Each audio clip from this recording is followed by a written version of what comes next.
ॐ पूर्णमदः पूर्णमिदं पूर्णात् पूर्णमुदच्यते पूर्णस्य पूर्णमादाय पूर्णमेवावशिष्यते। ॐ शान्तिः शान्तिः शान्तिः। श्री स्वामीनारायण भगवाननी जय।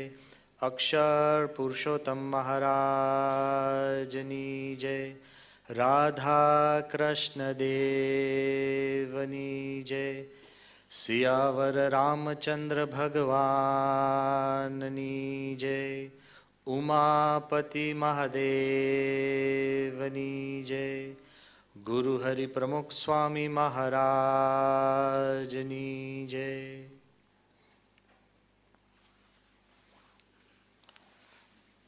In the divine presence of Bhagavan Swaminarayan,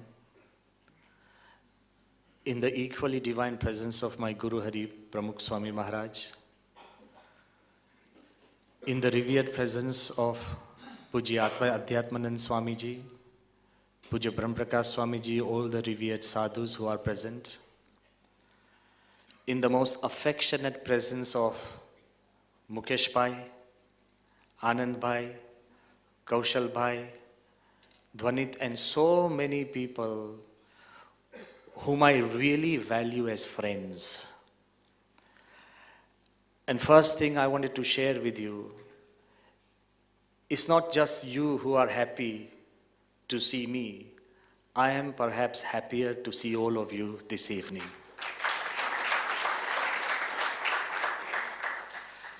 I would like to congratulate the organizers, especially Mukesh Bhai, for arranging the Happiness Week. 7 days of happiness. It's an achievement.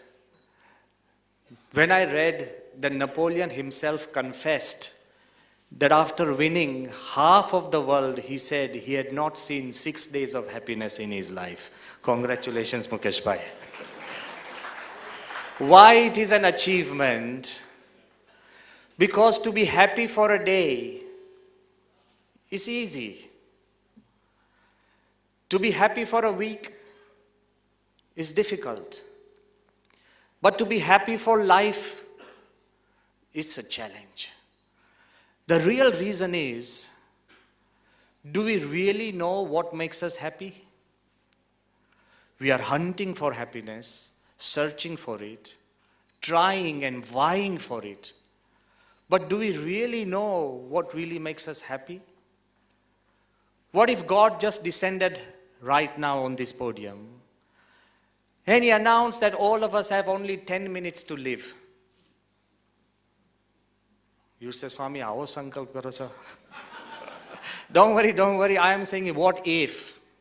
What if God descended on this podium and he announced that all of us have 10 minutes to live? Swamiji, aap and hu sahit.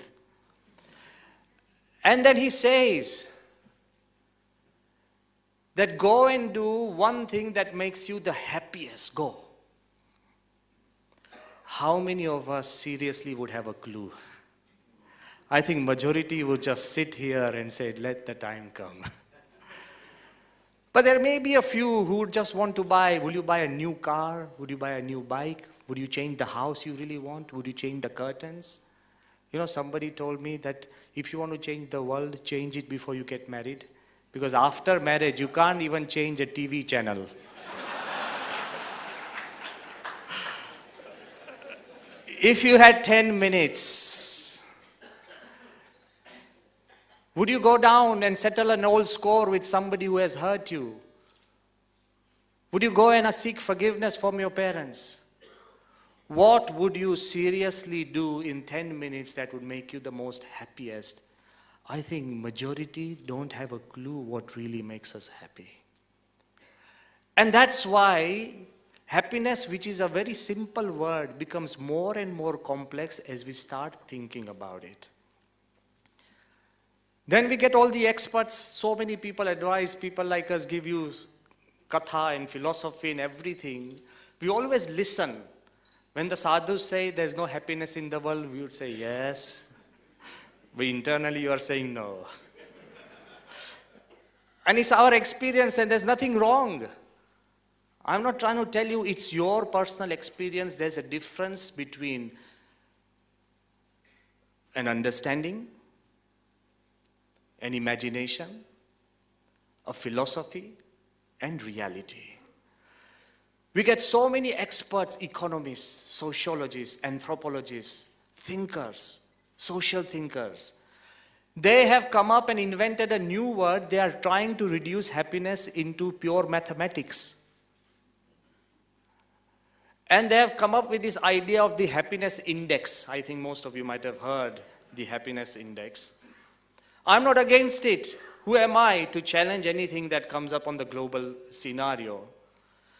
But then they say that obviously in the happiness index, Bhutan is somewhere right at the top and India is somewhere right below the middle.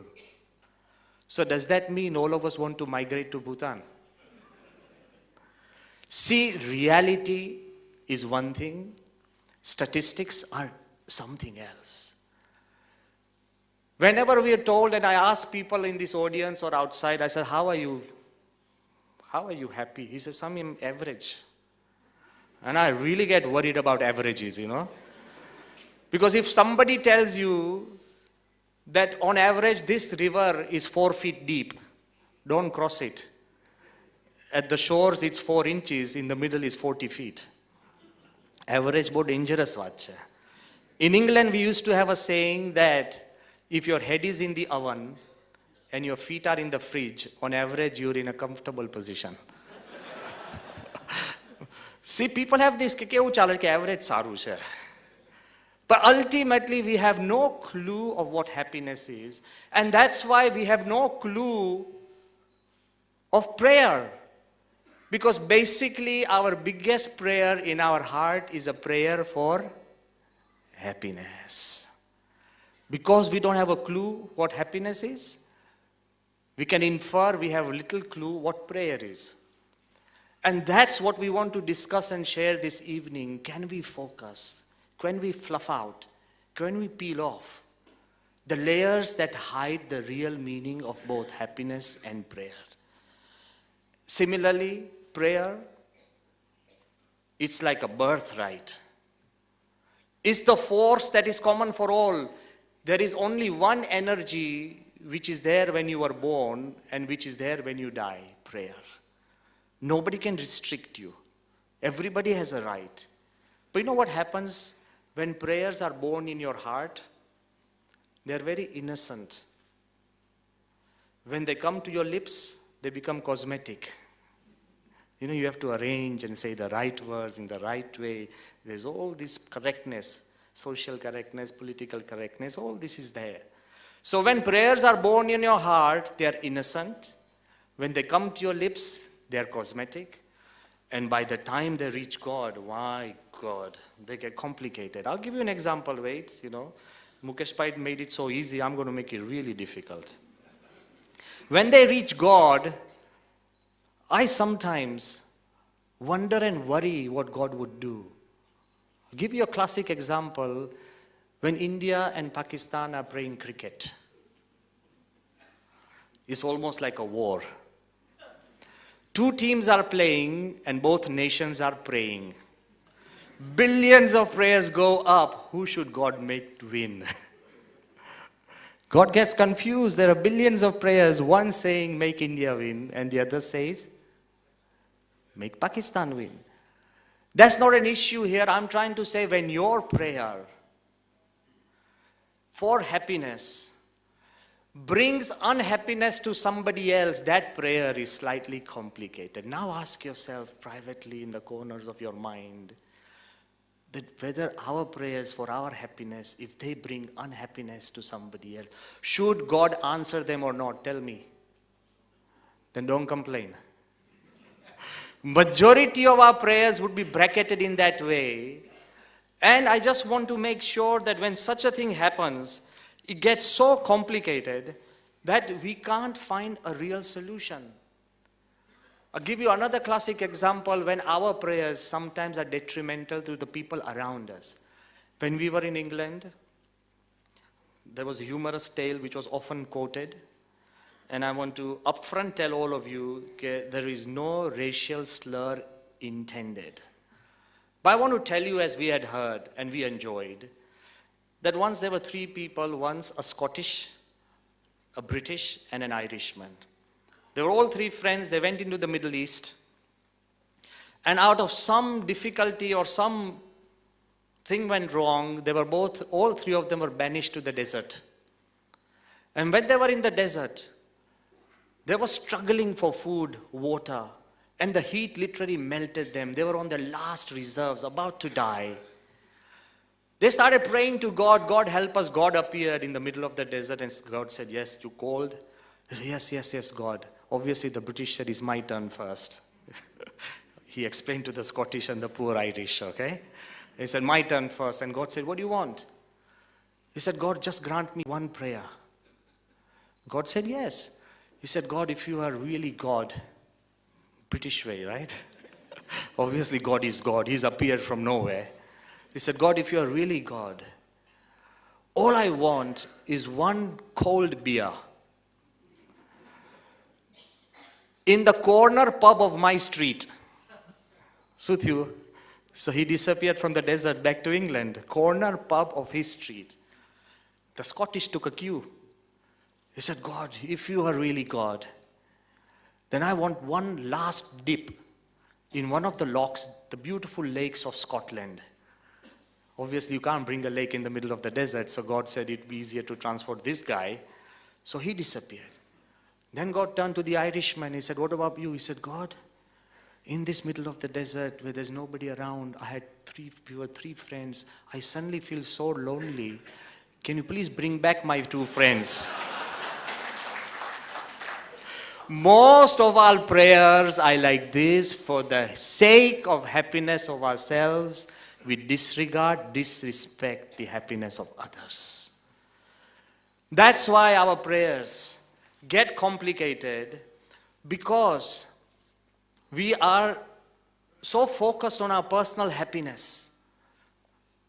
You probably came here to think that Brahmavihari Swami will be giving us some ideas which will make us, I have come to give you ideas on being happier. But perhaps, as Mukesh Bhai said, not the way that you think. If we believe so much on exclusive happiness, that we've forgotten that happiness has to be inclusive.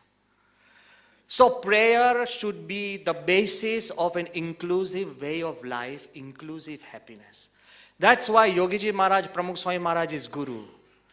He always said one thing and one thing alone all his life, even when he was about to sleep, when he was waking up, after puja, when something good happened, when something bad happened. He would always say, Bhagavan saunu bhalu karo.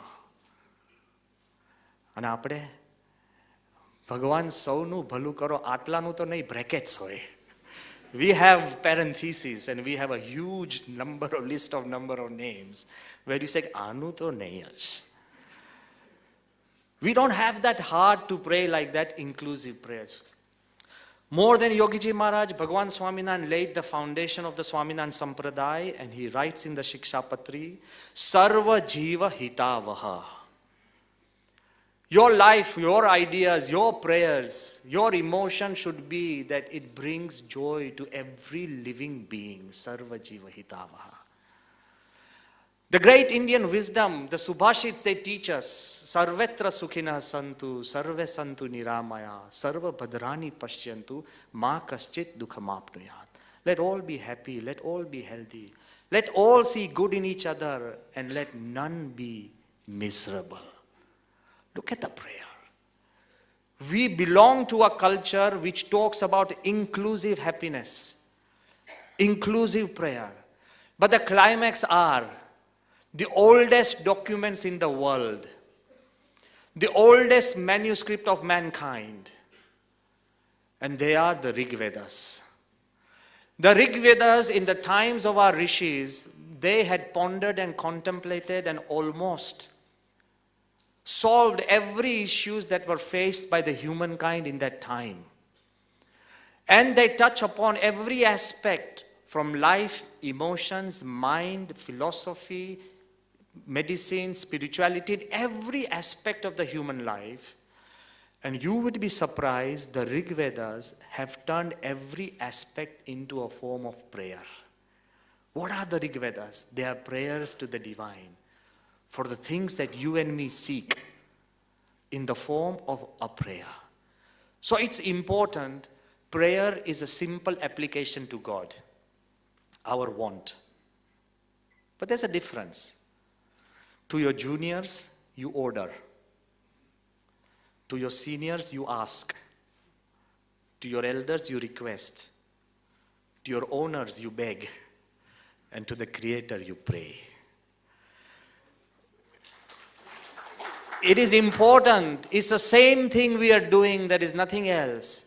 But the tone, the feelings, they change because your entire communication and connection changes.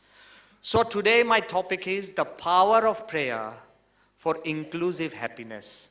Happiness for all. Only then a prayer is powerful. If you don't have this inclusive idea, then your prayer is weak, it is meek, it is not the wonder power that we are talking about. And let's see. So far as we concentrate and focus on exclusivity, suppose you go out just now because there's a back entrance. You know, if anybody hasn't seen it, there is a back entrance here. Okay?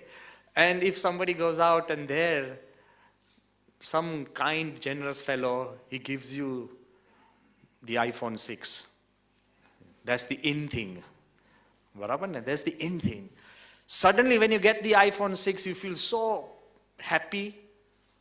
You feel exclusive. But the moment you enter into this hall, if all 2,000 people wave an iPhone 6, so suthai. Instantly your happiness disappears. I want to tell you, we desire, we live on and live off exclusivity. Dress different, walk different, think different, wear different, live different, carry yourself differently.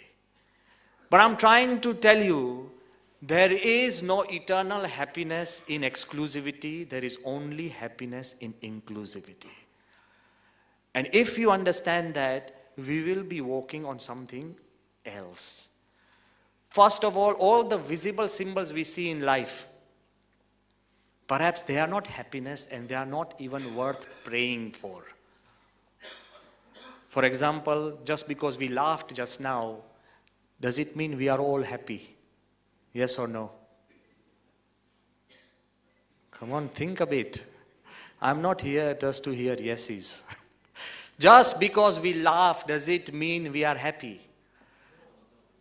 Because sometimes a madman laughs, a serial killer laughs. Sometimes when we are bored, we laugh. Sometimes after getting so angry, we laugh. Sometimes we just laughed for no reason. We laugh and say, what was that for? I don't know. So laughter does not just mean happiness. Similarly, just because you cry, does that mean you are sorrowful?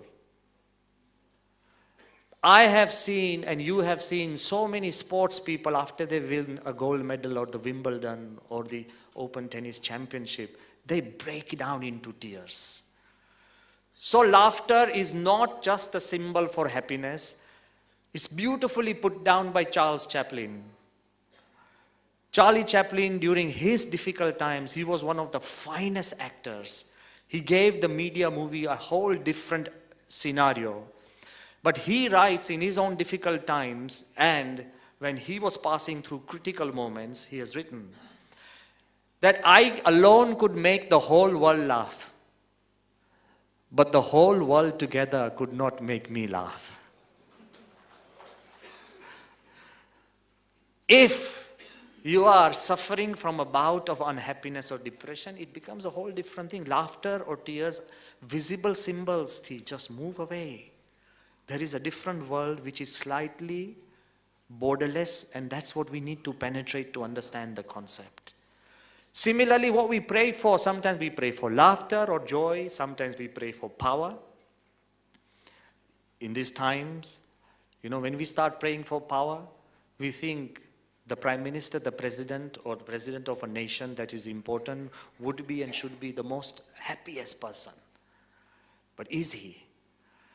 After almost 24 to 28 elections and sub-elections which Abraham Lincoln had lost,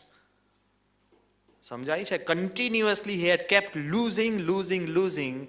And after that such a huge journey, he enters the White House.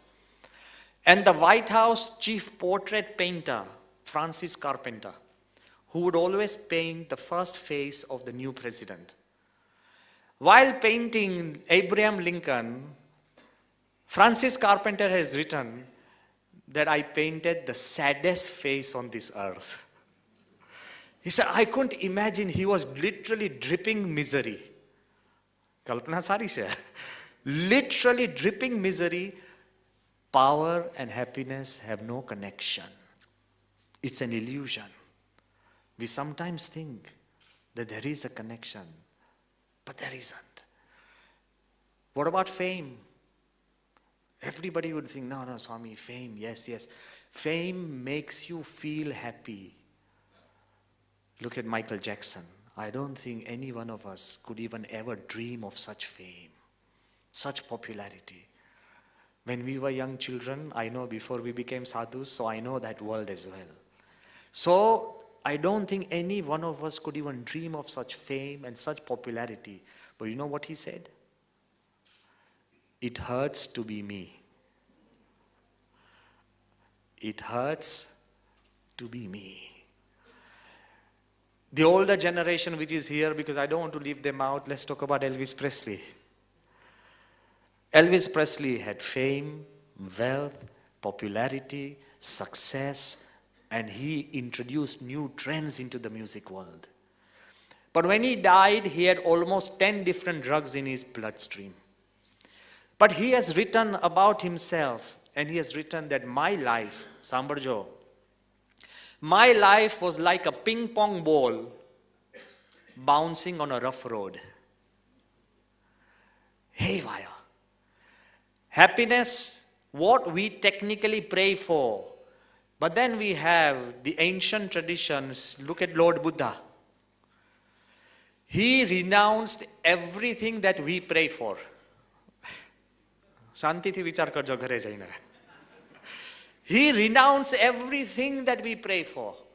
Power, wealth, comforts, security. Everything that you and me, if you club your prayers and make segregation, everything that we pray for, Gautam Buddha renounced. And he got what we don't have, happiness. Imagine, if you look at it, that how Gautam Buddha, and that's what Lord Krishna has said in the Gita.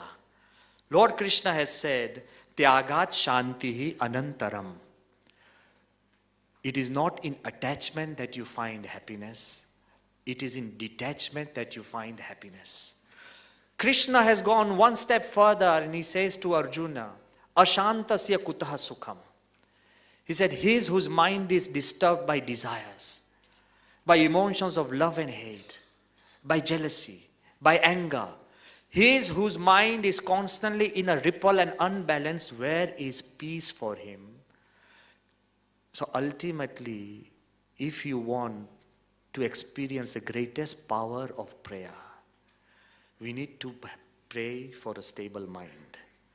And if we can do that, then you are automatically vaccinated. It's like spiritual vaccination. We get so many different things and diseases coming over. The moment we are vaccinated, it takes us into a different world. So let us understand the most important part, that if to enter the mind, if happiness is a state of the mind and not a state of affairs, which we have seen. If happiness is not the physical things that we have, it is the internal, the mental, the spiritual things that we have. If that is so, then if there is any power that can penetrate and enter the state of the mind, it is the power of prayer. And why do I say it is the ultimate power? And why would I say it is perhaps not the last resort, it is the only resort? I would want to correct, I cannot correct, Mukesh Pai, but I want to say it's not even the first resource, and it's not even the last resort. It is the only resort, prayer. Why am I saying this? Because all these things, because the earlier speakers who have enlightened you, Swami Adhyatmanandji and other speakers, and with all due respect, all the other ideas, whether it's motivation, whether it's values, whether it's positive thinking, they all help in happiness. But all of them are your individual effort. Prayer is the only force which is a combined effort between you and God. And when you have a combined effort, now in the recent environment of elections, you and God are a majority. Forget about the world. If you and God are on the same page, you are a majority. And when we understand that we have the support of God, it makes a big difference. Once there was a young boy in the courtyard of his home. There was a huge stone. His father asked, okay, go and move the stone. The young boy started pushing it, pulling it, pushing it, started thinking, but he could not do much. After 1 hour, the father is moving across and the young boy says, Dad, I can't move it. The dad said, try your hard. Use all your strength. He said, Dad, can't you see I'm using all my strength? I'm pushing it, pulling it. It just doesn't move. The stone is so huge. I'm so small. Dad said, you are not using all your strength. He said, I am. He was perspiring, heaving. And the stone wasn't moving. He said, Dad, I am using all my strength. He said, no, you're not. You have not asked me to help. The fullest strength of a son is the help of his father. The fullest strength of each of you is the help of God. Most of the time, that's why prayer is the most profound power that we have. And the reason is because it's a combination between you and God. It's not you alone. And when we understand that, as Mukesh Pai had mentioned, I want to say that, of course, it's true. And I don't think all of you can blame yourself. We do use prayer as a spare wheel and not the driving wheel. And even if our car keeps getting punctured again and again, and we have to constantly repair our spare wheel again and again, we still tend to use prayer as a spare wheel. And why? In all our times of crisis, Bhagavan dukhi nathi, huh? He is happy. I'll tell you why. I want to explain to you why. Don't worry about it. In our times of crisis, catastrophes, difficulties, challenges, we always reach out to God. Once a man who was an atheist all his life, and he fell ill.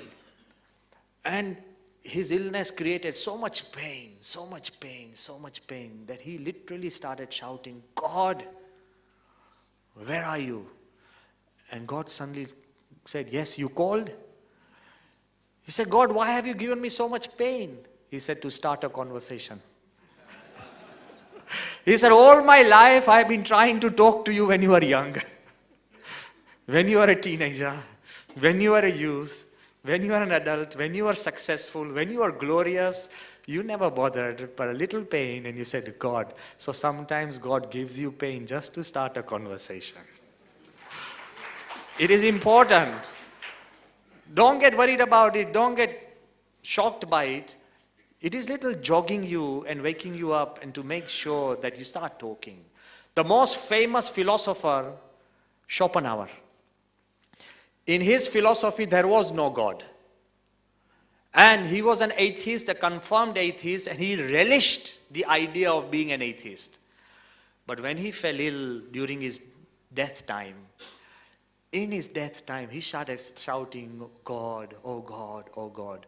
And some of his teachers, some of his sishyas, they came down and said, hey, Schopenhauer, there's no God in your philosophy. He said, in suffering, no philosophy is complete without God. That's why perhaps Voltaire, the father of rational thinking, he says if there was no God, it would be necessary to invent him. For the safekeeping of society, for the safekeeping of our mind and our stability, for the comforts that we find. So, God, prayer helps you to connect. In pain, prayer helps you to comfort. It gives you comfort. You might have heard of a very famous Hollywood actor, Steve McQueen. In the 1970s, he was the highest paid actor in the world. Because he was a former army man, because he was a great actor and flamboyant, he was arrogant. Arrogant to such a level that when he was the highest paid actor in the world, for 4 years continuously, he refused to act. આપણે તો ધંધો ચાલતો હોય તો કરી દેવો પડે ને. 4 years continuously he refused to act. This was the arrogance of Steve McQueen. He needed nobody. He cared for nobody because everybody needed him. But when he discovered that he had cancer, it is said there was such a transformation that he started spending all his mornings and evenings, even his afternoons, lost in prayer. And then he writes that I was trying to find a cure and I found God. છે કોઈ ફિલોસોફરના શબ્દ. So don't be disheartened by the difficulties you have. Maybe they are leading you to a certain level which will refine and hone your spiritual abilities, and you will discover something else in you, inside you. And that's why Lincoln often said that many a times I have been so miserable that if I divided my misery, unhappiness equally upon all the people of this earth, there would not be one single smiling face on this earth. હવે આવું દુઃખ તમારે છે. So much pain. And he often said that sometimes when I find that everyone on this earth has deserted me, quote unquote, and when I find there is nobody next to me or with me, but at that time when I look deep down within my heart, I still feel that I have one friend left and he is God and he revives me. Prayer has that power to rejuvenate you. Wherever you are, whatever difficulties you have, stop feeling pity for yourself, thinking that you are the worst and the most difficult in situation. You still have the ability to reach out to God and rise out like a phoenix bird from the ashes of your own misery. If you can do that, prayer has the power to bring you out.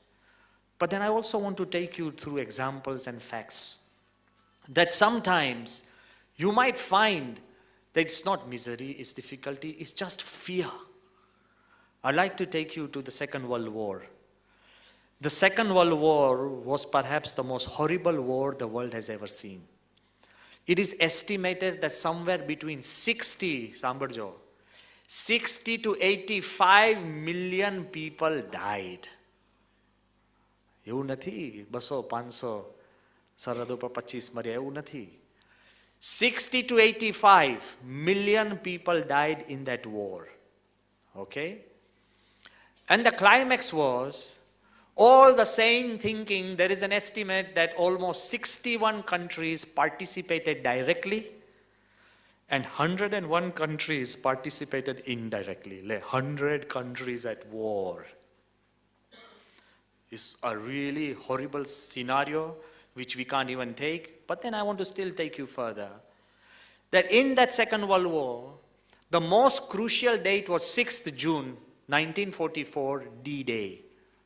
I think all of you must have heard the name D-Day. The code was, you know why I'm telling you, I'm not an expert on war, but when I was a young child in school, I did a special project on the Second World War. That's why I'm telling you. આ કોઈ શાસ્ત્રમાં નથી વાત આવતી, પણ તમે કહેશો કયા શાસ્ત્રમાં આવી? But this is history, this is pure history. And D was the day, H was the hour. The color of that war was orange. And the code of that war was Mickey Mouse. This was how well this D-Day was planned. Why? On the British side, across the English Channel, there were 3 million soldiers of Britain and American and all the Allied soldiers had lined up, 3 million. On the French side, that means Germany had won almost everywhere till Normandy. There was a whole wall of more than 80,000 to 100,000 fully equipped and armored German military, army. Now the problem was, when should they go? How should they land? It wasn't easy. Eisenhower, Montgomery, all the other, the leaders were coming down, discussing, and no, it took them 23 days just to think yes or no, how confusing it was. You're putting the life of almost 3 million soldiers in jeopardy. They all knew that there would be heavy casualties. You're going by sea, they're sitting on a cliff, then climbing almost 100 foot onto the cliff. It's impossible. If anybody gets a chance, you should read the description of D-Day. You would know what heroism is, what bravery is, what faithfulness is, what fear is. Every emotion of the humankind you will get in that. Now what I'm going to tell you, that before there were boats, 54,000 cooks. They had special priests trying to keep the spirit of the soldiers alive. Sadhuopan, they were there trying to help the people on the fighting. The climax is, when all the soldiers, the 150,000 who were going to go on the first day, when they all got lined up, they were carrying tons of equipment, guns, rockets, grenades, equipment, ammunition. They did not have even the strength to carry even a handkerchief more, it's described. They refused to carry photographs of even their loved ones because it was too much weight. And when the war began, to your and my surprise, 67% of the soldiers were carrying a small Bible in their pocket. See the power of prayer? It's not in the description or the protocol of the army to give everybody ke banduk apo, ammunition apo, ane Bible apo. No, it was self-willing. Prayer has the power to convert fear into faith. It has the power. Otherwise, I'm giving you incidents from history to bolster and embolden your own life and our lives. It has the power, and if you think about it, it takes you there. To bring it to very close, day-to-day life, every exam time, our mandirs are flooded. When the exams are going on, little children, they flood. I'll tell you very truthfully. They come, and wherever we are in the temple, they'll find any sadhu. And just say, Swamiji, give me a photo, give me a murti, give me a photo, give me a murti. Exam times it's flooded. And during result times, again it's flooded by parents. See, children want to get through the exam and parents want to make sure they pass. There's no link between them. If they link, then it would be easier. But ultimately, I'm trying to say that we do use prayer and our part as a part of our spare wheel in the times of crisis. But I'm saying it's not wrong. What's wrong if you connect to God for whatever reason? There's nothing wrong. But think, if in your crisis prayer can give you comfort, if in your fear it can generate faith, if in your helplessness it can give you hope, if in your aimlessness it can give you aim, in your crisis, if it can give you comfort, then what if you do it regularly? Imagine what it would do to you. My idea is simple. There is no compulsion, because religion has to be as gentle as a breeze. You should enjoy it. The moment I start forcing you, it becomes a gale. And you'll shut your window and go away. If all religious leaders understood this, that we have to be as gentle as a breeze, it would turn religion into magic. So fine, use it at a time of your crisis, but also think that if you use it regularly, it can bring you so much more benefit. But there is a subtle question. Again, Mukesh Pai said that you should not doubt a prayer. As a sadhu, I must also explore this issue as well. We do doubt. Shanka thai. And again, it's a human trait. If we don't discuss it here, where will we? And I know I'm treading stormy waters when I'm starting this issue. But I think it needs to be faced and grappled with. Sometimes the bull has to be caught by the horns. A very famous Victorian scientist, Francis Galton. He was a mathematician, a statistician, who invented eugenics. And that was done in 1872. Don't think eugenics is a modern world. 1872, he invented the idea of eugenics, morphic relations. Okay? Francis Galton. He writes, Shantiti Sambarjo. He writes, and which really threw me off balance. He writes that if prayers really worked, then the British king and queen, they should be the oldest living couple on this earth. Because every day the British people, morning and evening, they pray, long live the king and long live the queen. When they pray every day, how come they are not the longest living couple? That means prayers don't work.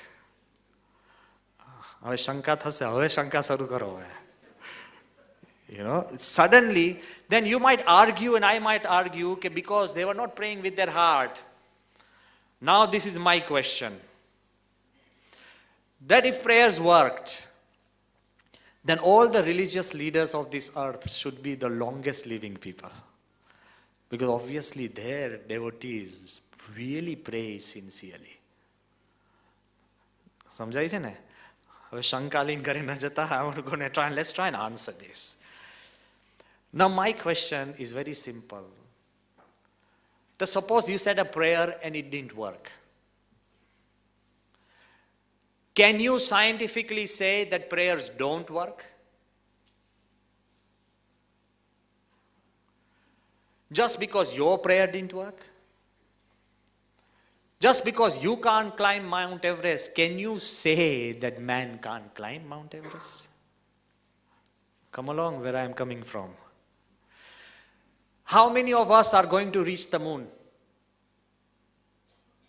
Come on. How many from the 7 billion people have gone to the moon? 1, 12? And if you count all the population of the humankind ever since the first man walked this earth, it will be billions and billions and billions of billions and billions of billions of people. If just 2 or 3 people have reached the moon, is it right to say that we can reach the moon? Yes or no? Why are you so confused? Yes. Our society, understand this, our society, our culture, our science, it grows because of single successes and ignores the mass failures. Just because Edison experimented 10,000 times and he could not get light, does it mean we will live in darkness? All he has to do is to make one experiment work and the world is in brightness. All if in this whole earth, if 7 billion prayers did not work, even if one worked, then prayers work. We build on the successes or not failures, even you and me. Now I want to ask you, everybody present in this hall, have you not had even one experience where your prayer has worked? Bolo motethi. Yes. Then why am I standing here and giving you a lecture? How many times do you have to touch fire before you understand it is hot? Once, and not even once sometimes. On the experience of others, so at least learn from the experience of others that prayers work. Even one has worked. It is going to work for you and the world because our civilization is built on that. Look at our hope. Just because we are having wars after wars after wars, despite so many wars, do we still believe in peace? Despite so many divorces, do we still believe in marriage? Now, tell me the truth. હમણાં છોકરાના તો કરાવશો જ.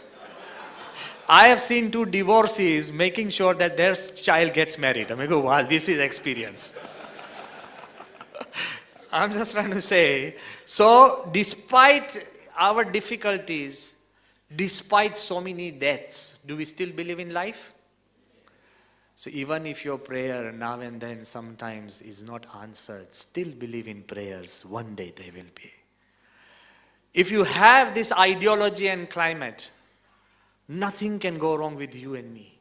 We can move ourselves to different heights, and I want to ask you, and let's see if we can understand. The most important part, and I want to take you through history as well, that even if one incident confirms that prayer works, prayer works. This is how society moves. This is how single breakthroughs move. You know, you might know that the power of prayer is believing in the things we can't see. And the reward of prayer is seeing the things we believe in. If you believe in things, even if you can't see them, and through prayer, you will be able to see the things which you can't believe. Incredible things happen in this world. And these are some of the examples I want to spread before you, that they are totally undeniable and they are not done by us or his or somebody else. They are obvious facts in history. Everybody must have heard of the mission Apollo 13. Apollo 11 went to the moon. Then the 7th manned mission, Apollo 13, it took off on 11th April 1970. 3 astronauts commanded by Jim Lovell. There was Hayes, and the 3rd astronaut was Swigert. All 3 were there. Everybody was happy and thinking this is the 7th manned mission to the moon, and man would be landing on the moon. When they were about 200,000 miles away from the Earth, very close to the moon, about to enter the lunar orbit. Okay? What happened in a rocket? I will not take you into a deeper science, but I think you should understand there is the service module, which is huge. Service module, which has the power, the oxygen, the fuel, everything is in the service module. Above the service module, you have the command module, which is small. Then you have the lunar module, which separates from the command module and goes into the moon, lands on the moon. What happened, with no fault of anybody, no technical fault, somehow the oxygen and the hydrogen tanks in the service module exploded. The entire service module was destroyed. The command module, with limited power, 200,000 miles out in space, the command module and lunar module were the only modules surviving. They said there was not enough oxygen. It was getting freezing. There was no light, no water. Even for one man for 2 days, there were 3 men hoping to survive 4 days. It wasn't possible technically. So ground control kept guiding, and they found there's nothing else they could do. There was not enough energy. Then they lost communication with all the astronauts. It wasn't possible, they write, it wasn't possible even technically for them to return safely. Yes, there were conjectures. Koi pan technical babat mein you start conjecturizing. This can happen, this can happen, this can happen. They're only dependent that if we take the orbit of the moon, you know, if you have a trajectory and if something's going round and round, it builds up speed, and then you break off trajectory, so you get that propulsion. So they were counting on natural forces now. With the right firing, they would come back to the Earth. But nobody literally could believe that these astronauts could reach the Earth safely. It was then that the American Senate passed a resolution asking the whole of America to kneel down in prayer. Resolution. Our parliament passes a bill. I'm just trying to tell you, for prayer. The whole of American Senate passed a resolution that the whole of America should kneel down in prayer. Stock exchanges stopped. Companies stopped. Corporations stopped. People came out on the streets, not in the just churches, in places, in gymnasium. Everybody started praying. Even in the ground control, people started praying. Okay? I am not undermining all the scientific genius and the technological genius. To justify the power of prayer, I can't say it didn't work. But when they felt nothing could work, the only thing, like I said, not the first resource or the last resort, but the only resort. And when they prayed, nobody knows how, suddenly the command module appeared, re-entered the earth, and on 17th April came down safely. And they also published a small medallion on the other side, Apollo 13, and 2 hands of prayer, thank God. Now if you ask me, if something like this happens again, will it work? God help them. But if it has worked once, and you don't have a clue, don't doubt it. It is always better to be faithful than doubtful. And it's always better. I'll give you a very simple example why faith and prayer works better. Suppose all of us are on a spaceship. All of us. All of us are bound to a planet, unknown planet. And when we land onto that planet, we find out that we have only 2 days of rations, food and oxygen available, all of us. Now there are 2 types of thoughts. All our scientific information tells us that this planet is inhabited, there's no life there, forget it. And the other thing that keeps telling us, let us search for life, there may be. Okay? What would you do? Tell me. There'll be a group of us who say, no, just sit down and die. But what is the wiser thing to do, even if you are dying in 2 days? Make an effort and search. Even if there is no God up there, make an effort. If there is, He'll be happy. If there isn't, what's the problem? The positivity of prayer takes you and connects you to God, and that's what makes you much stronger. So when Apollo 13 returned, we are saying that prayer does work. Forget about a global event. Take an individual event. You might have heard, and I believe most of you would have, of Peter Sellers. Again, a great actor. Because these are facts. You might think, Brahmir Swami, why is he coming in? This all from Hollywood. Look, these are red, you know. This is not something that I've seen. So he himself, this is interesting because it brings us back to India. Peter Sellers in 1980, he gave an interview. He says his plane was flying over the Bermuda Triangle. And suddenly he didn't know what happened. Suddenly the plane nosedived. It dropped from 48,000 feet height to Sidhu straight to 24,000 feet. And he knew they had no control and there was no way anything could be brought to normalcy. He writes, suddenly out of the blue, a Hindu mantra came into my mind. The Shanti Path. Om Dyohu Shanti Rantariksha Gum Shanti Prithvi Shanti Rapa Shanti Rokhadaya Shanti. He said, this Hindu mantra came to my mind and I started repeating reflexively more than 20 times, and just miraculously the plane achieved its altitude and I was saved. Somebody can give credit to anything they like, but I believe that the mantra saved me. If a Hindu mantra can save somebody that far over Bermuda Triangle, I think it can save you in your home every day. It is important that it is not a question of just a global event. It is not just a question of an individual event. It is also a question of personal relations. He'll tell me, Swami, how will prayer help me in my personal relations? Of course it can. Prayer changes the nature of your mind and your heart. It has the power to influence the nature of the mind and the heart of people around you. Again, this example is absolute spot on with facts and figures. It is absolute scientific. Once there was a very big sailor, his name John Clay, K-L-E. In 1975, on 30th June, I'm reading out from history.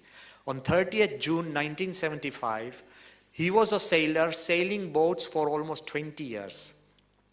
His hobby was to sail offshore Manhattan, where the sea is choppy, it's very cold.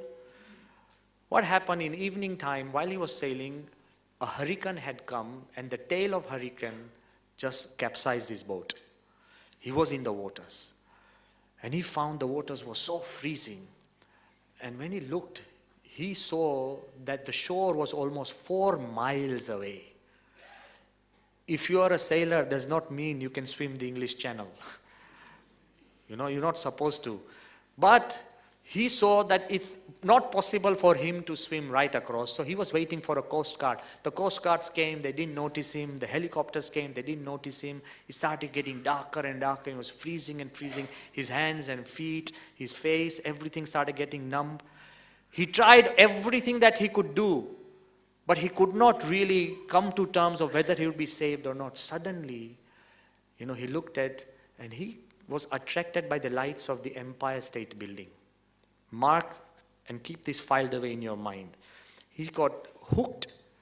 He was mesmerized by the lights of the Empire State Building. And somehow, every time he looked at the Empire State Building, he got renewed energy. He got renewed energy. So he started swimming. He started swimming. In the middle, he felt he's dead. Again, he started swimming. He tried to swim on his back. He could not. Breaststroke, everything. He could not do it. Suddenly, when he was about to die, a floating buoy, small bowl, which they keep on the seas for markers.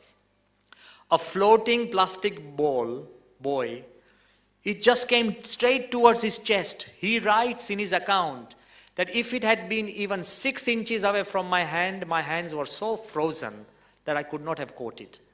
So he came to his chest. He held on to it, and he started swimming and swimming and swimming. Almost after 5 to 6 hours, he reached the shore, hypothermic, admitted the hospital, and it was like a miraculous swim in this cold water, and he had survived. Next morning, his friend Buck came. He didn't even know this guy was ill. His friend came and he said, John, something amazing happened yesterday. I said, what? He said, all my life I've been living in New York. I had never gone to the Empire State Building. But me and my wife Sue, we were driving across the streets of Manhattan, and suddenly I got a wave that I want to go to the Empire State Building. And we climbed up in the lift, and from the top deck, I put a penny inside the binoculars, and me and my wife, we looked and took turns and kept looking at the sea, and we were discussing how much you love the sea and how much the sea loves you. And I kept telling her that if there is one man who can swim these seas, it would be John. He said, every time I looked around into the sea, and this guy had tears. He said, every time I looked at the Empire State Building, I kept getting renewed energy that I can make it, I can make it. Even that is not finished yet. Wait. He had a friend. 2 days later, he got a letter from the Caribbeans, written by his friend Hick. Hick writes that it is 30th June, evening time, approximately the same time this guy was on the sea. It was posted on 30th June.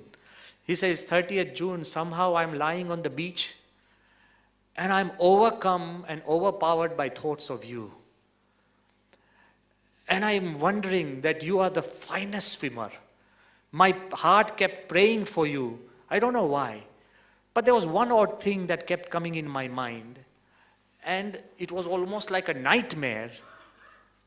The numbers 978, 978, 978. So I don't know, he wrote to John. John, I don't know why. But these numbers kept coming to my mind, but I always thought of you and I prayed very hard on that night. John Clay is in his bed.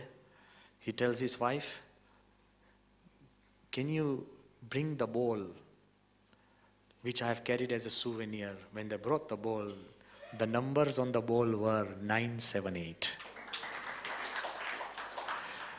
I am asking you, do you think that you are alive and happy just because of your efforts? No. It's so many little prayers that your children have done, your parents have done, your friends have done, people who you don't know. Everybody helps you. Remember when you were born? When we were born, we survived because of others. You know, a child or a baby makes no choices. Whatever is given to him, he survives because of that. And when we are old, we will also survive because of others. Pankho pan ban nahi kari sako. Whatever food is placed, you'll have to eat. When you and I were born, we survived because of others. When we will become old, we will survive because of others. But somehow in the middle, we have become so arrogant and we think others survive because of us, but you survive because of others. So many people around you have been praying for you that results in your happiness. Why don't you, for a change, pray for others? Prayers work. They work at the global level, they work at the individual level, they work at the relationship level. But prayers also work for your health. I don't want to go deep into it, but I want to just summarize very shortly so you know. Prayers also work for your health. A very famous doctor, Dr. Herbert Benson of Harvard Medical College, he has spent 35 years of his life. Jo ama kai dam na hoy ne, to nobody from Harvard would spend 35 years. He has spent 35 years of his life and on the effect of prayer on health. So I'm not trying to give you one-off experiment or a person who has just something, one thing, and he's found it and he's advocating it. No marketing here. And Herbert Benson writes that after clinically studying numbered and named patients in thousands, some experiments had 393, some had 1,000, some had 1,500, some had 1,100, over 35 years, in conducting experiments where patients were prayed for, some were not prayed for, some knew they were prayed for, some did not know, and there were double-blind experiments where the people who prayed did not know the patients and the patients did not even know they were prayed for. Double-blind. He said, at the end of all my conclusions, he writes and he expresses himself in an interview, he says that concentration and control of random thoughts is done by prayer and it is very important for health. Then he writes, repeating a prayer again and again. What does that do? Repeating a prayer again and again, it helps you concentrate. Tam lagi ek જ મંત્ર પકડી દો Somnath Somnath Somnath Somnath, you know, there is no meaning in it. The repetition is meaning. You got to understand. He says repeating a prayer again and again, it helps you control random thoughts and makes you concentrate. And my experiments have proved that it helps you cure a disease. Forget about your faith. Faith comes in later. If you repeat the same mantra, it could be Om, Om, Om, Om. It could be Swaminarayan, Swaminarayan, Swami. It could be Shri Krishnaya Namah, Shri Krishnaya Namah. Any mantra. The simple idea of repeating. What do you do in an exercise? You repeat rounds, push-ups, press-ups. Repeat karo છો. એકનું એક કરવાનું ભાઈ એકનું એક જ હોય. No na karo ne ekવાર આમ press up કરે આમ કરે આમ કરે. It doesn't work like that. I'm trying to tell you that repeating a prayer, Herbert Benson writes, it helps to cure a disease. So if somebody has cancer, somebody has TB, somebody has difficulties, somebody has problems, somebody has indigestion, I'm being very honest. If you repeat a prayer again and again, it has the power to control random thoughts. Random thoughts, so it controls them, concentration, and your body and your disease is cured. He writes further, it is absolute evident that the metabolism decreases. the heart rate decreases, the breathing rate decreases. He writes that the brain activity decreases, and now I believe that future physicians will not only prescribe medicine, they will also write a prescription for prayers. Pray 3 times and 2 times a day. This was discussed in front of Pramukh Swami when Swamiji was in Dubai, and there were all devotees sitting around. Some were from Ahmedabad, so you'll understand why I'm telling you. So we were all seated, and somebody asked Pramukh Swami, Swami, when we pray to you, does God receive the prayer? Swami said very naturally, innocently, Swami said, whatever you give us, we give it directly to God. You know, there's no reading. Nothing like that. Swami said, we give it directly. Means it reaches directly to God. Then the devotee said, then why don't we get an answer? Then Pramukh Swami explained very nicely.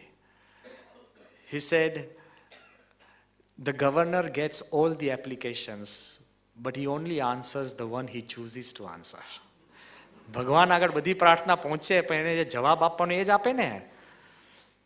Then there were devotees from Ahmedabad. So they said કે સ્વામી એમાં કઈ on bond છે? Is there a way we can bribe God? You know, it was a very frank discussion, I'm saying. So Swami, I was shocked. Swami said, ha? And I said, what is it? Swami said, double bhakti, double shraddha, to veli Bhagwan prarthna puri kare. There is no corruption in the kingdom of God. There is only your own feelings, only your emotions. So, they will prescribe a prayer for every patient, and if the patient says that what if this doesn't work, the only answer would be double the dose. This is one dose which will not damage you. You can't go around taking 10 tablets in a day, but prayer is fine, no problem. कोई side effect नहीं, कोई difficulty नहीं, कोई dependencies नहीं. All I'm trying to tell you that Herbert Benson says that there will be a prescription for prayers in the future. But then, again, I want to also very sorrily tell us that sometimes we find that we are too busy to pray. I don't want to embarrass anybody here. All right? All men, they feel that Bhagwan ne bhajwa એ આપણા વાઇફનું કામ છે. એટલે જ કદાચ ઘરમાં એનું વધારે ચાલે છે. Because God and you are a majority. Sometimes you feel like that, but no. We feel, you know, that ultimately we are too busy or we are too tied up. I didn't get time. I just want to tick off. The father of microbiology, Louis Pasteur, he was always 24 hours busy in his lab, but he wrote that always prayed while I worked in my lab. Prayer is not something that you need to have special time to pray. You can continue praying. It's your feelings. Sometimes Victor Hugo writes that whatever the attitude of your body, the soul is always on its knees. જે રોફ મારીને ફરતા હોય ને અંદરથી તો ગુલામ હોય, ગભરાતા હોય. Whatever the attitude of your body, the soul is always on its knees. Like I said, even in war, civil war, many times Lincoln was found to be praying on his horse. Gandhi, he often said that I would have been a lunatic long ago without prayer. Being the head of the Quit India movement. Independence, I don't think there's a greater work or project for anybody than independence of India. Once he had forgotten to pray, and he was sitting in his bed at night crying his eyes out because he had forgotten to pray once. So how particular all these people have been. But I also want to tell you, because today also happens to be the birthday of Abdul Kalam, our beloved former president. He is very well connected to Pramukh Swami. Even this morning, he called Pramukh Swami for his blessings, you know, in Sarangpur, just for blessings. Whenever he comes to Pramukh Swami, he always asks for blessings, but once Pramukh Swami gave him a mada. And from that day onwards, Abdul Kalam, he always tells us, whenever we go, he brings out that mada. He said, I have not let even one day go without chanting a mada. If people like that, who have enough reasons to be busy, still find and carve out time for prayer, why can't you and me? We have to do that. And once Kalam, earlier on 15th October, he had phoned Pramukh Swami for his blessings. And I'll tell you how sharp and clear and related they are. This is on the side, nothing to do with prayer, but it's important. He asked Pramukh Swami, he started asking me that, where is Pramukh Swami? Swami was in Gondal. Pramukh Swami doesn't speak a word of English, and Kalam doesn't speak a word of... so you have an issue there, see? Okay. So I was interpreting in the middle. So Kalam started asking in his curious way. He says, where is Pramukh Swami? I said, he's in Gondal. He says, where is Gondal? Kalam is like that. He can always throw you off guard with his questions. He says, where is Gondal? So I started waffling. I said, no, Kalam Sahib, Gondal is a very great pilgrimage place. It is like Dwarka. It is like, Varanasi. It is like Badrinath, Kedarnath, a great pilgrimage place. I couldn't explain to him, where is Gondal? And he said, no, but where is Gondal? I said, but it's a very great pilgrimage place. Thousands of people come. Pramukh Swami was listening to our conversation. He had a handkerchief in his hand. He put the handkerchief, he tapped my hand, and he said, near Rajkot. That's when Kalam said that he is connected to me, you are not. See, I'm just trying to say, it's not how many words, it's connection that's important. It's not how many words you have in prayer that's important, it's the connection that you have with God is important. Just one word is enough. Perhaps no word is enough. Then Kalam became so overpowered with love. He was the president then, huh? And that's when he said, Swamiji, can you do me one favor? Can you make me into a sadhu? I said, oh my God, if the president of India becomes a sadhu, it would create headlines, it would be difficult. So I said, Swami, ek ke sadhu banvu che humne. You know what Pramukh Swami said? He said, in our ancient times, all the scientists were sadhus. And all the sadhus were scientists. You also have long hair like a sadhu. You are a brahmachari. And you work for the good of the nation, you are a sadhu. And that's when he said that, will you give me a certificate? Meko papa certificate mange chato. And that's when Pramukh Swami said, we will give you a certificate. And that's when Kalam said, look at the purity of his heart. He said, a certificate from Pramukh Swami is a certificate from God. I am telling you that if you have purity in your heart, you have the ultimate power of seeing God in each and every one, in each and everything, let alone a pure sadhu. If you have purity, the ultimate power of prayer is the ability to see God in each and everything. And that's when we find out that even if the great people who are around us, if they have found and they have been captivated and motivated by prayer in their times, in their good time, then why can't we? The reason is simple. The last question I want to answer very quickly. The reason is simple is, do we know the art of prayer? First we said, do prayers work? They work.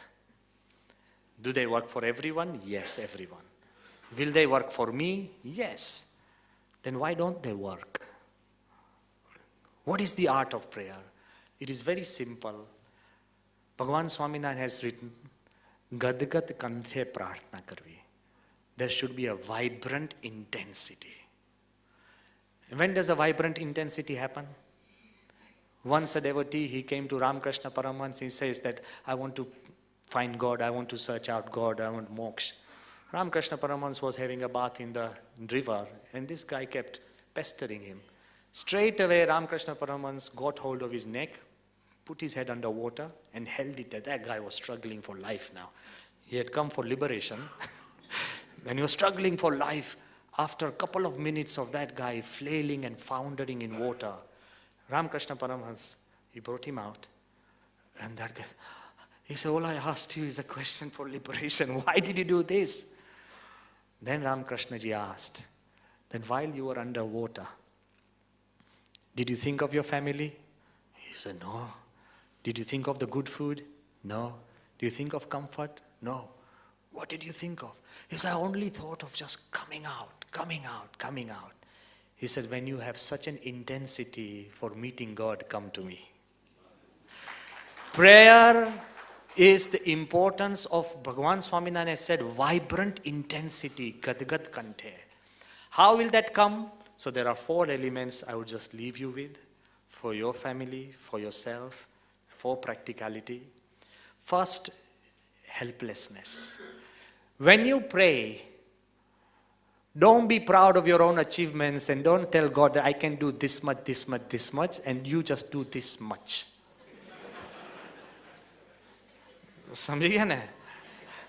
That's not the way. When you pray to God, you should be totally helpless. You have to tell Him there is nobody and no one, nothing for me, nothing in me. God help me, helplessness. To such an extent when Draupadi, imagine, when her clothes will be torn apart and pulled by Dushasan. In the middle of the assembly, Draupadi first started searching for Yudhishthir, Arjun, Bhim, all of them held their heads low. Then Dronacharya, Bhishma, Dhritarashtra, all of them held their heads low. None of the person present in the entire assembly, the Mahabharata assembly, could actually come or did come for the help of Draupadi.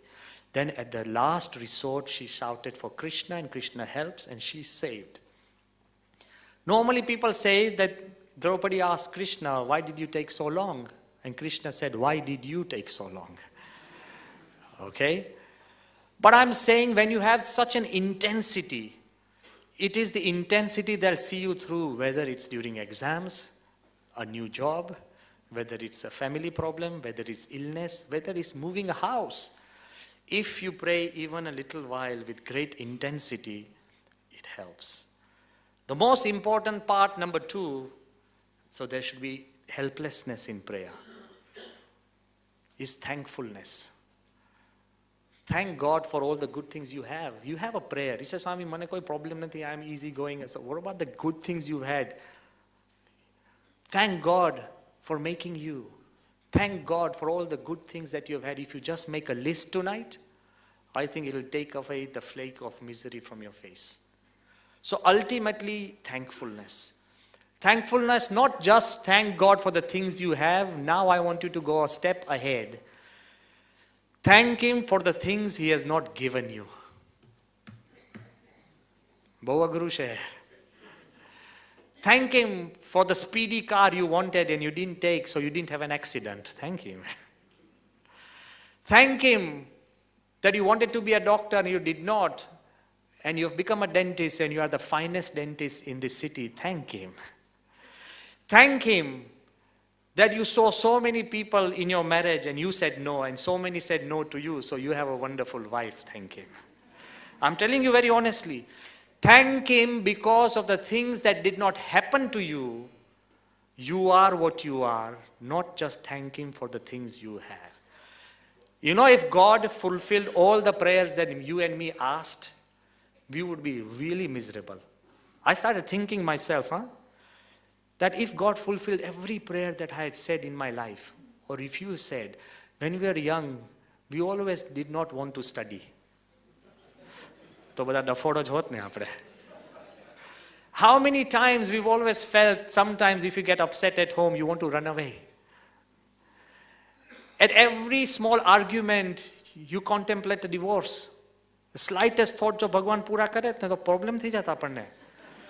On average, people say, scientists say that on average, a human being contemplates of committing suicide 2.8 times in his lifetime. Hamadi ketlai na hote ya. It is good God doesn't fulfill all our prayers, so thank Him for not giving the things you have asked. It is important, that will take you through, so that is thankfulness.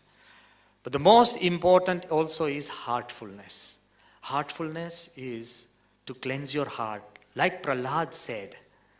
Prahlad said, God, I thank you, not for protecting me physically, but if you are God and I am your devotee, protect me from my inner vices, baser instincts. Protect me from anger, lust, hate. So when you have a heartfulness, then automatically your prayers are connected. But the most and the last most important part of prayer is selflessness. I began the entire lecture that we are so exclusive that all our prayers are selfish. I want to end that the strongest and the most powerful prayer is a selfless prayer, prayer which is not said for you. But even if you want to say it for yourself, say it. But most important is, have you ever tried to really pray for your friend, for your family member, for somebody that you love, for somebody who gave you a seat on the bus, for somebody who was just a little kind when you went to a shop? Why do we have to be miserable with even a rickshaw driver? In India, we have this habit. Because we pay for it, we think we own it. So what? You gave that rickshaw driver some money to take you across, but why can't you leave him with a smile or a prayer for him? If you have a selfless prayer, not for yourself. Pramukh Swami often says, in the joy of others lies our own. Bhagavan Swaminarayan had prayed when he became the head of the Swaminarayan Sampradaya. He has said, oh God, he said to Ramanand Swami, that on this day, I ask for two prayers. That if any devotee is destined to suffer from food or clothing, let that lot come to me and not a devotee. And if he is destined to suffer from a pain of a single scorpion sting, let every pore of mine suffer 1,000,000 scorpion stings, but devotee be protected from a little bit of pain. Selfless prayer is very important. I am not asking you to reach that benchmark. We don't have to all have to run as fast as Usain Bolt. But we have to run. We just can't sit here. Try and think of selfless prayers, because selfless prayers will make a difference in your life. Why? All your prayers will be fulfilled. Once there was a gathering like this, a party. It's a very strong incident and it will be very helpful. All of us are miserable because we are searching for our happiness. All of us are not comfortable because we are only praying for ourselves. Be a little selfless. So when about 500 people came into a party hall, everybody was given a red balloon. And on that red balloon, to make it unique, they had given a black pen and said, write your name on that red balloon. So everybody wrote a name on that red balloon. And everybody had a balloon. Then the man said, you release your balloons. So normally if you released your balloons from here, they will not go exactly above you, they'll go anywhere. It's a balloon. So all the balloons were stuck to the ceiling. The names were on the top. From the bottom you could not see which one is yours. And they were all haywire. Then they said, okay, now I ask each one of you to find your own balloon. Sudhai. Hoopa hoop. Okay. So what started happening? There was literal chaos. People started jumping, bringing the string down and looking. It's not their name. They let it release. It's not their name. They let it release. So now nobody knew where their balloons were. And people were jumping up and down, elbowing, pushing. Chaos, chaos, chaos. Suddenly one wise man said, stop. Everybody raise their hand and just get hold of one balloon. Bring it down. Read the name and go and give that balloon to the person to whom it belongs. If you go and give somebody else his balloon, somebody is bound to come down and give you yours. If you pray for happiness of somebody else, somebody is always praying for yours. Happiness is not a selfish thing. And if you do that, then you will become a very benevolent person. And it is not just for the sake. There was a bank. And in that bank, there were 4 or 5 cashiers. But everybody started lining up towards one simple-minded cashier. Even if all the other windows were open, nobody went there. They would always line up with him. There would be other people, but few. But this line will always be long. So people started thinking, why is it cashier? What does he have to do? He just has to process the system. He's not giving the money. The money is there. So why everybody chose to come to this cashier? When they asked and inquired, they found that whoever that came to that cashier, in his mind, the cashier had said a prayer for him. I'm praying for this lady for her betterment, and they would this. And they got such a good feeling. Whenever they went back, their whole day went good because they had come to a person who was praying. I am telling you that not only their day will become good, when you sit in prayers, suppose your prayers are not answered. Suppose you don't change the world. Suppose you can't even change the attitude of somebody else. But when an atheist asked Gandhi that when you sit in prayer, do you think you are such a small mind that you will be able to change the cosmic mind? ભગવાન તમારા એકની માટે આખી બ્રહ્માંડનું તંત્ર બદલે? Gandhiji said very nicely that, sir, I don't sit in prayers to change the mind of God. I sit in prayers to change my mind. So I become rejuvenated, refreshed, and emboldened. So even if your prayers don't work for somebody else, they will change you. And when they change you, they make you into a better person. It's a whole different story. This evening, I would leave you with one last incident which encapsulates all four of these. And I wanted to also share with you something very personal. And again, this is something that happened. It's not from a history book. It's not something read. It's not borrowed from some other culture. And it's not from the past. It is something that happened recently, and I would just like to share with you. You can decide how you want to interpret it. In 2010, listen carefully. In 2010, I was traveling with Pramukh Swami. We came to Baroda, Atladra. And there, one of the sadhus, he was clearing an old cupboard. You know, Juna kabato hoy bada. He was just clearing old documents, old cupboard, and all these aging paperwork and everything. I was sitting on the bottom. Suddenly, whole sheaf of papers, they fell. They were all ruins, unused, unwanted paperwork. But from that, one small envelope, it fell in my lap. One small envelope fell in my lap. I started wondering, this envelope was yellowed with age and totally unused, but very old. So I opened the envelope. Inside there was a letter written in 1992. 1992, 18 years old. Huh? Normally there's a tradition that when anybody writes a letter to Pramukh Swami, all letter and private communication, they are all destroyed because that we don't preserve. It's a personal thing. You're not supposed to preserve, we don't. I started wondering how come this little letter survived. So I opened it. And in that letter, I want to read it first in Gujarati. And I want to read it word for word. This was the letter written in 1992 during the opening of the Gandhinagar Akshardham, where we had a 1-month festival, Yogi Shatabdi. The letter is written, Param Pujya Pramukh Swamiji Maharaj. Lakh lakh અમારા વંદન કબૂલ ફરમાવશો. ગઈકાલે જ્યારે મને એવા સમાચાર મળ્યા કે આપની તબિયત સારી નથી. At that time, Pramukh Swami had fallen ill in 1992 during our festival. ગઈકાલે જ્યારે અમને સમાચાર મળ્યા કે આપની તબિયત સારી નથી અને ડોક્ટરોએ આપને 18 કલાક આરામ કરવાની સલાહ આપેલ છે. Doctors have advised you to rest for 18 hours. આ સમાચાર સાચા હોય કે અફવા હોય તેની મને ખબર નથી, પરંતુ આ સમાચારથી મારું હૃદય હચમચી ગયું છે.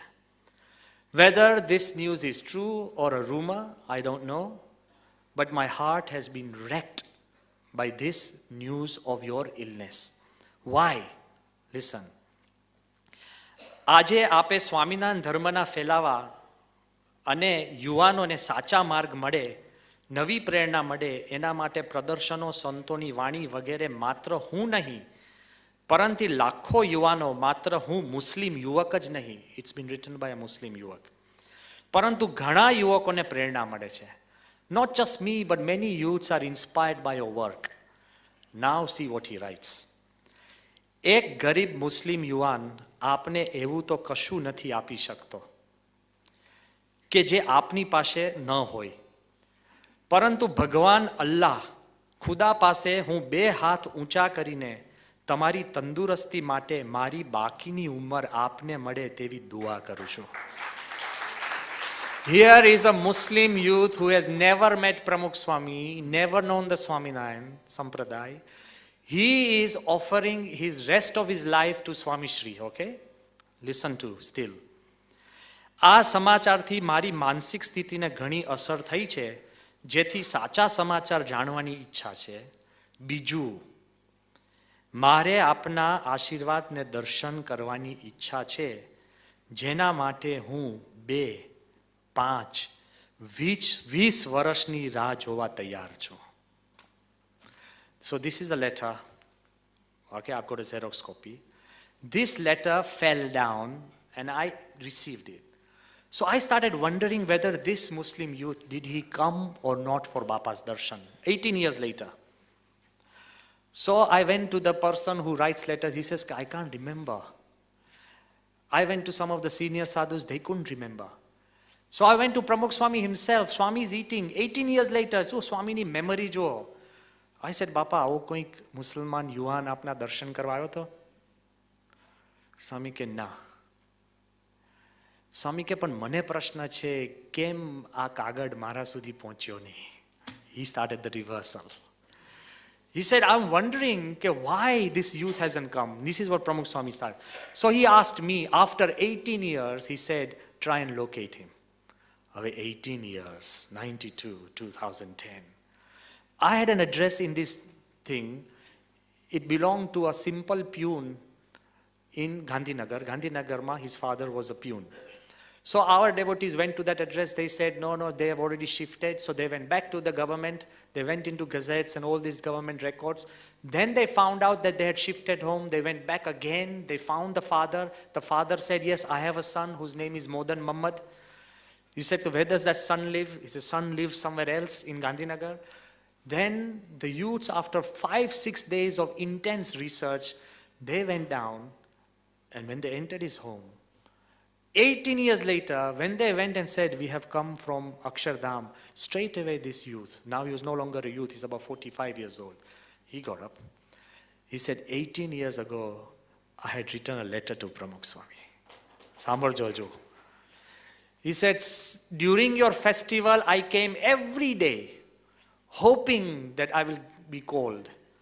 For the last 18 years, I have been praying every day to God, saying that if God is true, and if Pramukh Swami is a true saint, one day he will call me. This is that day that has arrived. He was going to be present in this assembly, but because of some, because now he himself started as a peon, and he is now a DSO in Gandhinagar government, okay? But I wanted to tell you one thing.